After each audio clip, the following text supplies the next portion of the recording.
Marchez selon l'esprit, et vous n'accomplirez point les désirs de la chair.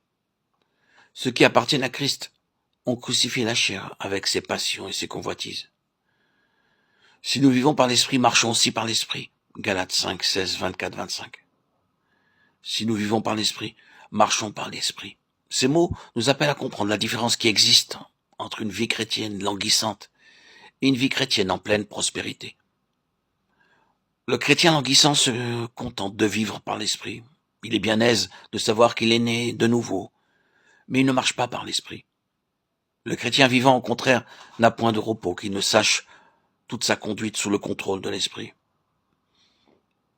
Il marche par l'esprit. Et par conséquent, il n'accomplit point les désirs de la chair. Le chrétien qui s'efforce de marcher d'une manière digne de Dieu et de lui plaire en toutes choses est souvent troublé par le pouvoir qu'a encore le péché sur lui. Et il se demande pourquoi si souvent il est incapable de le vaincre. Il se dit que c'est sans doute parce qu'il manque de foi ou de fidélité. Et il en accuse tantôt sa faiblesse naturelle, tantôt la puissance de Satan, qui ne se contente pas de cette solution-là, mais qu'il cherche plutôt à comprendre comment il lui sera possible de surmonter tout ce dont Christ lui a acquis par l'affranchissement. Qu'il apprenne à reconnaître que le grand obstacle à l'action de l'Esprit de Dieu, que le dernier ennemi à terrasser, c'est la chair.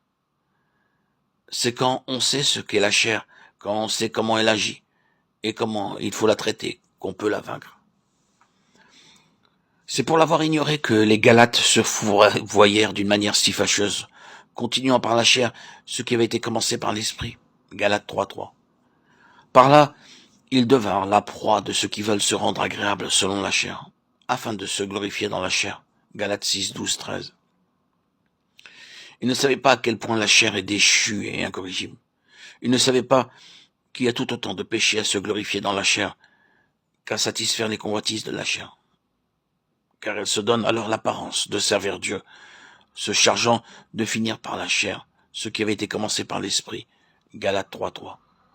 Leur ignorance à cet égard les rendait incapables de réprimer la chair avec ses passions et ses convoitises. Toujours celle-ci avait la victoire en sorte qu'ils faisaient ce qu'ils ne voulaient pas faire. Romains 7.19.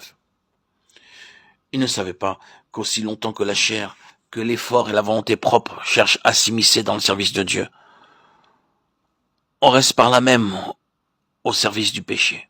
Et que le seul moyen d'empêcher la chair de faire le mal est de l'empêcher de chercher à faire le bien.